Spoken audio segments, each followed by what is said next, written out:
It's August the 7th, and Iran's parliament just tried to pass a law telling the United States Navy it needs a permit to exist in international water. Not a request. Not a strongly worded statement. An actual piece of draft legislation sitting in a committee room in Tehran that says an American amphibious assault ship carrying 2,000 Marines, a squadron of F-35s, and enough landing craft to put a battalion on a beach needs written permission from the Islamic Revolutionary Guard Corps before it's allowed to sit in the Arabian Sea. That's the pitch. That's genuinely the pitch. And I want you to sit with how strange that is for a second, because a government that has spent 5 months getting outgunned, outflown, and outmaneuvered at basically every turn of this war has decided that its next move is paperwork, not a new missile, not a new drone, a bill. So let's actually get into what this bill says, because the details matter here and most of the coverage is skating past them. On Wednesday, a committee inside Iran's parliament, specifically the National Security and Foreign Policy Committee, began reviewing a piece of draft legislation with the official title, Strategic Action for the Security and Sustainable Development of the Strait of Hormuz and the Persian Gulf. Oh, try saying that 5 times fast. Under the draft, as reported by Iran's own semi-official outlets, vessels belonging to the United States, Israel, and any other country Tehran designates as hostile would be barred outright from transiting the strait. Any military or civilian cargo linked to Israel gets blocked, full stop, no exceptions. Any country or individual that Iran decides caused it damage during this war would be denied passage until they pay compensation, which, notice, is a category Iran gets to define unilaterally, which means it's not really a legal category at all, it's a mood.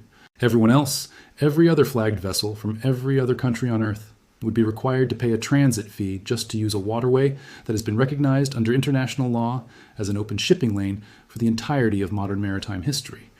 And if you get caught violating any part of this, the penalty is a fine of up to 20% of your entire cargo's value. Not 20% of some toll, 20% of the value of everything on the ship. Think about what that actually does to global shipping insurance the moment it becomes real. You've got underwriters in London and Zurich who now have to price in the possibility that a random Iranian patrol boat decides your bulk carrier full of iron ore is now subject to a fine worth a fifth of the cargo, based on a law that no other country on the planet recognizes as valid. That's not a shipping regulation. That's a protection racket with a parliamentary letterhead. And the honest comparison here isn't really to any state's maritime code. It's to the kind of arrangement you'd expect from an organized crime syndicate that's decided to formalize its shakedown into a set of published rates. So at least everyone knows what they owe before the men with guns show up. Iran didn't invent extortion here. What it's trying to invent is extortion with an official seal on it. Extortion you can cite in a press release, extortion that looks from a certain angle and if you squint, like sovereignty. Now here's the part that actually tells you how desperate this is, and it's a detail that keeps getting buried under the headline. The lawmaker who confirmed all of this to Reuters on the record said, the legislation is still under expert review. Parliament has invited specialists to weigh in before a final version even gets drafted. There's no timeline for when that happens. So what we're looking at right now isn't a law. It's a proposal for a law about a law that, even in its most finished form, isn't going to be recognized by a single government it's aimed at. The Trump administration's response came almost instantly. No approvals, no permissions, no tolls, no charges. A U.S. official put it about as plainly as diplomatic language allows, saying the Strait of Hormuz is an international waterway and that no single party controls the lanes or the ability to transit them, regardless of what any parliament anywhere decides to put into a bill. That's not a negotiating position. That's the position. It's been the position of basically every maritime power on Earth since before Iran's current government existed. And it's not moving because a committee in Tehran wants it to. So why do this at all? Why spend political capital on a piece of legislation that the entire world has already told you in advance it's going to ignore? Because right now, legislation might be the only leverage Iran's civilian government has left. And I mean that literally, not rhetorically. Let's talk about the blockade this bill is actually responding to, because that's the pressure that's forcing Tehran's hand here. Since mid-June, the USS Boxer, a Wasp-class amphibious assault ship out of San Diego, has been sitting in Central Command's area of responsibility as the flagship of an amphibious ready group that also includes the transport dock USS Portland and the dock landing ship USS Comstock, all carrying elements of the 11th Marine Expeditionary Unit. More than 2,000 Marines, F-35B Lightning IIs that can do a short takeoff and a vertical landing off that flight deck, MV-22 Ospreys, and landing craft that exist for exactly one purpose, which is putting Marines somewhere they are not wanted. As of the 6th of August, CENTCOM's own numbers say the blockade built around that ship and its strike group has redirected 49 commercial vessels, disabled 2, and boarded 2 more. 49 ships turned around or stopped in their tracks by a naval blockade that's been reimposed and enforced without asking Iran's permission a single time. Not once. 0 requests. 0 notifications. 0 forms filled out. The United States Navy has been operating in and around waters Iran claims to control for months without so much as a courtesy call to Tehran. And that number, 49 vessels redirected, is the actual measurable cost the blockade has been putting on Iran's economy. Because every one of those ships was carrying cargo Iran was counting on moving. And that's the trap this bill is really trying to escape. Iran cannot stop the USS Boxer. It cannot stop the carrier strike groups operating alongside it in the Arabian Sea. It cannot contest American air superiority in that theater with anything it currently has left after 5 months of strikes on its military infrastructure. What it can do is write a sentence on a piece of paper that says the ship needed permission it never asked for, and then act as though that sentence carries the same weight as an intercepted missile. It's the geopolitical version of losing a fight badly, and then insisting, loudly, that the other guy needed to sign a waiver before throwing a punch. Nobody's required to honor a waiver that was never asked for and never signed, but writing it down lets Iran's government tell its own population, and maybe more importantly, its own hardline factions, that something is being done, that there's a plan, that the humiliation of watching foreign warships operate unopposed off your own coast is being met with something other than silence. Because remember what's actually happening in the background here, separate from the bill. There has been a real functioning diplomatic track running in parallel this entire time. And it's worth understanding both tracks at once because they contradict each other in a way that tells you everything about who's actually in charge in Tehran right now. On the diplomatic side, Iran and Oman have been negotiating for weeks over an arrangement to partially reopen the strait to commercial traffic. A 2-corridor system, ships entering through a northern route closer to the Iranian coast and exiting through a southern route along Oman's coast, with Oman acting as guarantor for the Omani side. Iran's deputy foreign minister said earlier this week that an understanding in principle had been reached on almost all the outstanding issues, including the actual map of entry and exit routes, and that the arrangement could remain valid for 2 to 4 months. Markets reacted to that news the way markets react to good news. Oil came down, shipping confidence ticked up, and for about 48 hours, it looked like this thing might actually be winding toward some kind of stable outcome. But here's the catch, and it's the same catch that's been sitting underneath every single piece of Iranian diplomacy since March. Any final version of that Oman deal has to be signed off by Iran's supreme leader, Mojtaba Khamenei, and Iran's own president, Masoud Pezeshkian, said on state television this week that reaching him directly right now is, in his words, very difficult. Sit with that phrase for a second, because it's doing a lot of work. This is the president of the country telling state media, on the record, that he cannot easily reach the man who has to approve the country's most important foreign policy decision of the year. Khamenei took over after his father, Ali Khamenei, was killed in the opening strikes of this war back in February, and in the 5 months since, he has not made a single in-person public appearance. Not at his own ceremony assuming the role, not at his father's funeral. Every statement attributed to him has arrived the same way. Written text, read aloud by a state television anchor with no video, no audio recording, nothing that would let anyone independently confirm who's actually behind the words. Regional officials briefed on the current negotiations have told multiple outlets they believe he was wounded in that same opening strike that killed his father, and that he's been operating out of view ever since, reportedly communicating with senior regime figures through a slow chain of intermediaries specifically designed to avoid giving anyone a target to strike.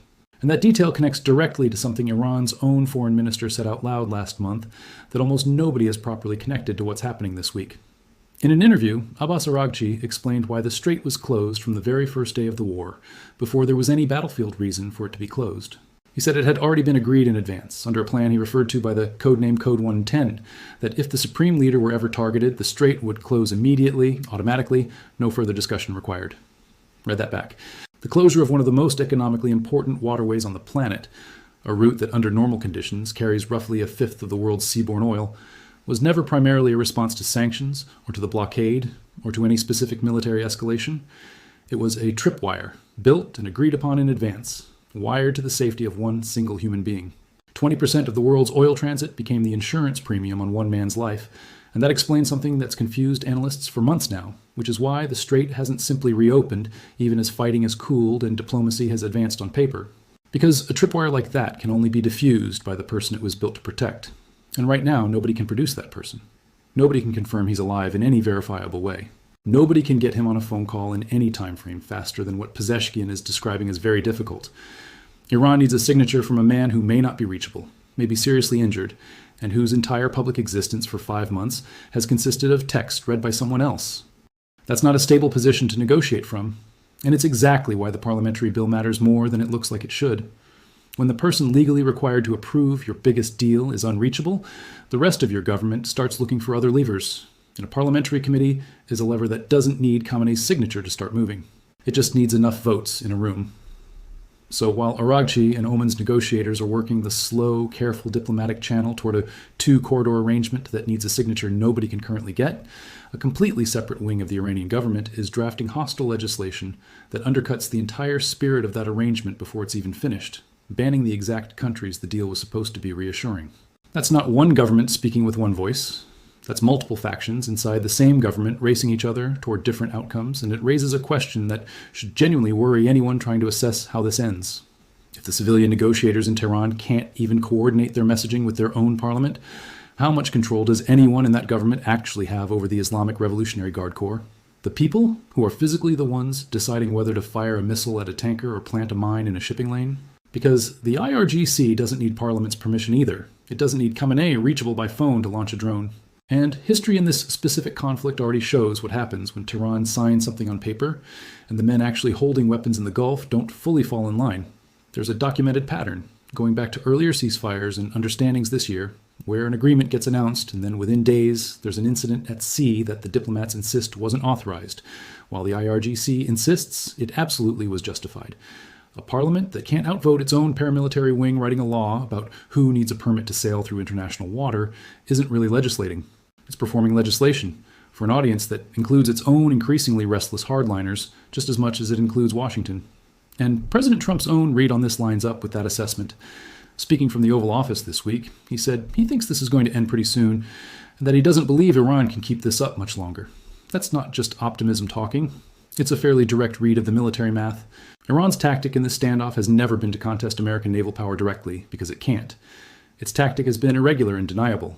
A naval mine here, a drone launched from a small boat or an island there, something cheap enough to be treated as expendable and ambiguous enough to make attribution slow. That kind of harassment is genuinely difficult to fully shut down quickly because you're not fighting a navy, you're fighting a scattered set of improvised threats with no fixed order of battle. But it's also not sustainable pressure in the way a real blockade-breaking capability would be, and every week that 49 ships stays a real number instead of a rounding error is another week of that 7% transit fee, and that supposed sovereignty over Hormuz existing only inside the text of an unratified bill, while the actual water stays under the guns of a Wasp-class amphibious ship that never asked anyone's permission to be there. There's an irony sitting right underneath all of this that's worth spelling out plainly, because it says something about how this entire deployment has been used. The USS Boxer, at its core design purpose, exists to put Marines on a hostile beach. That's the entire reason a Wasp-class amphibious assault ship carries a well deck, landing craft, and an embarked Marine expeditionary unit. Every ton of that vessel is built around the mission of getting American riflemen ashore somewhere that very much does not want them there. And for the better part of 5 months, that ship's actual job in this specific standoff has been almost the inverse of its design intent. It hasn't been landing anyone anywhere.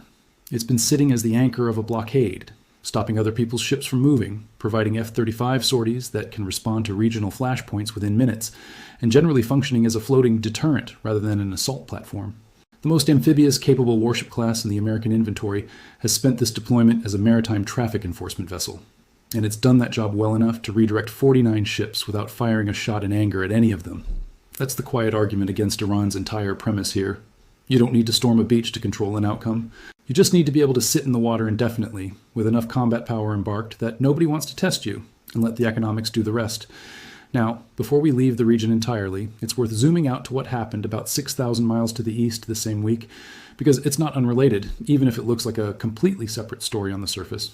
Late on Wednesday night in Taipei, President Lai Ching-te was taken from his offices in the capital, boarded onto a clouded Leopard armored vehicle, and escorted in a convoy to Taiwan's National Political and Military Operations Command Center, a fortified wartime facility reserved specifically for the president and the most senior levels of government during a crisis.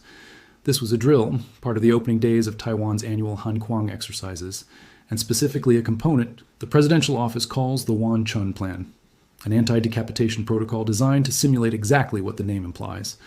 A scenario where the People's Liberation Army attempts a strike specifically targeting Taiwan's head of state, and senior leadership at the outset of a conflict, rather than opening with a broader invasion.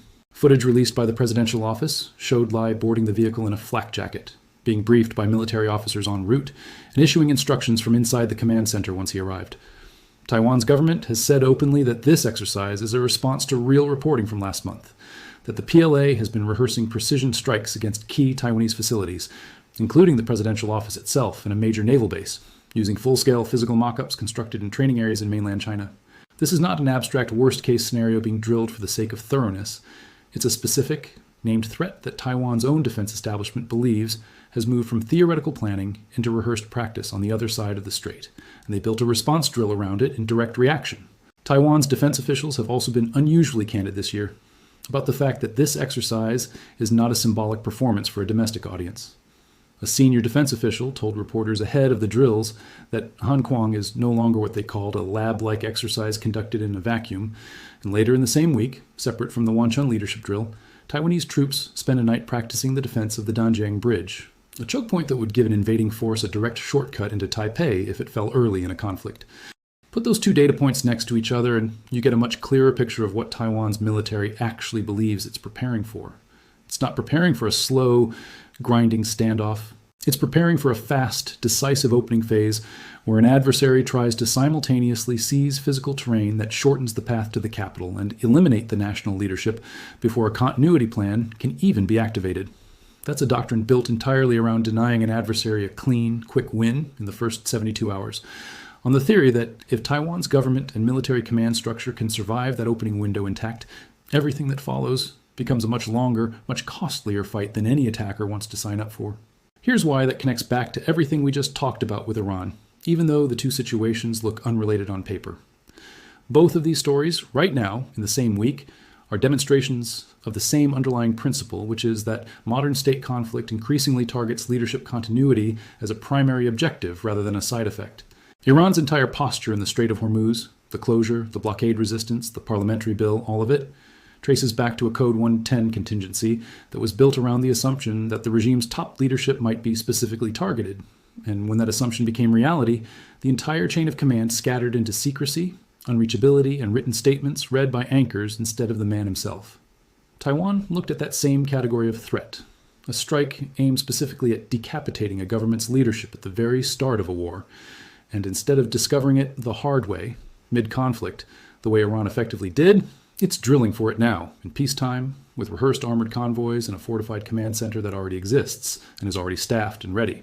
One government built its leadership continuity plan reactively, after the fact, in the middle of an active war, and the result has been 5 months of an unreachable, unverifiable supreme leader and a foreign policy apparatus that visibly can't get its own branches to agree on strategy.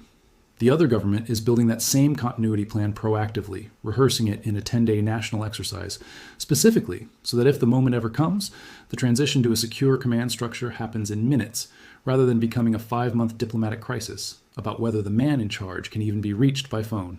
That contrast is the single most useful lesson sitting inside this week's headlines, and it's one worth remembering the next time anyone tells you that leadership decapitation is a tactic that only matters in the moment it happens. It matters for months afterward, in exactly the way Iran is currently demonstrating in real time. Coming back to the water one more time, because that's ultimately where this resolves or doesn't. Iran's foreign ministry said its foreign minister is prepared to return to Iran's prior commitments, whatever exactly that ends up meaning in practice, while simultaneously and repeatedly insisting there are no direct negotiations happening with the United States, only indirect talks running through Oman. That's a government trying to hold two contradictory positions in front of two different audiences at once, telling its own hardliners that nothing resembling capitulation to Washington is happening, while telling international markets and mediators that a deal is close enough to keep oil prices from spiking further. The parliamentary bill fits into that same two-audience strategy perfectly. To a domestic audience, it's proof that Iran is asserting control over its own waters through legitimate legislative process, dressing extortion up in the language of sovereignty and environmental stewardship in the Persian Gulf. To an international audience, it's functionally irrelevant because the United States rejected it within a day of it becoming public, and no other major shipping nation is going to reroute its insurance underwriting around a bill that Iran's own lawmakers admit is still under expert review with no drafting timeline. So where does this actually go from here? The most likely near-term outcome is that the Oman arrangement, the two-corridor deal, eventually gets whatever signature it needs. Whether that's a genuinely reachable Khamenei finally weighing in, or some workaround where his office issues written approval through the same anchor-read statement mechanism that's carried every other decision of his tenure. And commercial shipping through Hormuz keeps recovering in the incremental, grinding way it's been recovering for weeks, under American naval escort rather than Iranian permission. The parliamentary bill, meanwhile, almost certainly stalls in committee for the exact reason its own sponsors admitted. It needs expert review, it has no drafting deadline, and even in a best-case scenario where it clears the legislature entirely, it changes nothing about what the USS Boxer, the carrier strike groups, and the rest of the American and Allied presence in the region are willing to recognize as valid. What it does change is the information environment inside Iran, giving hardline factions, and the IRGC specifically, a legal-sounding hook to point to the next time they want to justify an aggressive move against a tanker or a naval vessel that the diplomatic wing in Tehran didn't actually authorize. That's the real risk here, and it's not really about whether the bill passes. It's about what a government fractured enough to write hostile legislation in the middle of delicate negotiations is likely to do with the actual weapons still under its control, especially when the one person constitutionally required to rein in that behavior is, by its own president's admission, very difficult to reach. It's also worth putting a number on what all of this uncertainty is actually costing, because geopolitics coverage tends to talk in abstractions like pressure and leverage without ever pricing them out, and the price here is enormous. The Strait of Hormuz, under normal peacetime conditions, carries something in the neighborhood of a fifth of the entire world's seaborne oil, plus a substantial share of global liquefied natural gas. Every week that transit stays constrained, whether by an American blockade stopping Iran-linked traffic or by Iran's own threats deterring insurers and shipping companies from routing tankers through the strait at all, that's a week where energy markets are pricing in risk that didn't exist before this war started. Gulf Arab states that depend on Hormuz for the overwhelming majority of their export revenue have spent months rerouting what they can through overland pipelines into the Red Sea. But those pipelines were never built with the capacity to fully replace a choke point this large, and that gap has only gotten worse since Houthi forces in Yemen announced their own blockade against Saudi-linked shipping in the Bab el-Mandeb Strait, closing off one of the few alternative routes that existed. So you've got two choke points under pressure at once from two different armed actors at the same time, which is exactly the kind of compounding risk that keeps energy traders up at night and gives Iran's negotiators whatever residual leverage they still have left. It's not really about how much oil Iran itself can sell right now, because sanctions and the blockade have already gutted a huge share of that revenue. It's about how much pain Iran can inflict on everyone else's oil by keeping the entire region's shipping infrastructure in a state of permanent, expensive uncertainty. A tanker captain who has to buy war risk insurance for a transit that used to be routine is passing that cost on to every buyer down the chain. And that's true whether or not a single Iranian gunboat ever actually intercepts a ship this month. The threat alone is the product. And that's really the lens through which the F-35Bs sitting on the Boxer's flight deck matter most, beyond the obvious fact that they're an extremely capable strike aircraft. The value of a short takeoff vertical landing fighter embarked on an amphibious ship isn't just that it can hit a target. It's that it can hit a target within minutes of a decision being made, without needing a friendly airbase within range, without needing permission from a host nation whose government might get nervous about hosting American strike aircraft in the middle of an active regional war. That response time is itself a form of deterrence that doesn't show up in any casualty count or any redirected ship tally, because its entire purpose is to make sure the numbers never have to get worse. Every additional hour Iran's leadership spends trying to figure out whether a threatening move against a tanker is worth the risk of a strike package launching off that flight deck inside minutes is an hour where the blockade is doing exactly what it was built to do, which is impose cost without requiring anyone to actually pull a trigger. There's also a quieter signal worth noting in all of this about the state of Iran's leadership more broadly, separate from the Strait question entirely. A government that cannot coordinate its parliament with its foreign ministry, that has a supreme leader who hasn't been seen or heard in an unmediated way in 5 months, and whose president is telling state television that basic communication with that leader is currently difficult, is a government experiencing something closer to institutional fragmentation than functioning central command. That's relevant well beyond shipping lanes. It's relevant to anyone trying to assess whether the next major decision out of Tehran on the nuclear file, on proxy activity across the region, on anything, is actually going to reflect a coherent national strategy, or whether it's going to reflect whichever faction currently has the loudest voice in a leadership vacuum that's now stretched across 5 months and counting. For now, the concrete facts are these: 49 ships redirected, 2 disabled, 2 boarded, 0 permission requests granted to Iran by any of the American warships enforcing that blockade, a parliamentary bill sitting in committee with no drafting deadline, rejected by Washington within about a day of becoming public, a 2-corridor Oman deal that's reportedly agreed in principle on almost every point, except the one that actually matters, which is a signature from a man nobody can currently reach on a reliable basis. And 6,000 miles away, a government that watched exactly this kind of leadership vulnerability play out in another country and decided, in the same week, to spend 10 days rehearsing exactly how it would avoid ending up in the same position. Whatever happens with the Strait in the coming weeks, that's the split screen worth remembering. One government discovering the cost of an unreachable leader in real time, and another government spending a live-fire national exercise, making absolutely sure it never has to find out the same way. Thanks for watching, and I'll see you in the next one.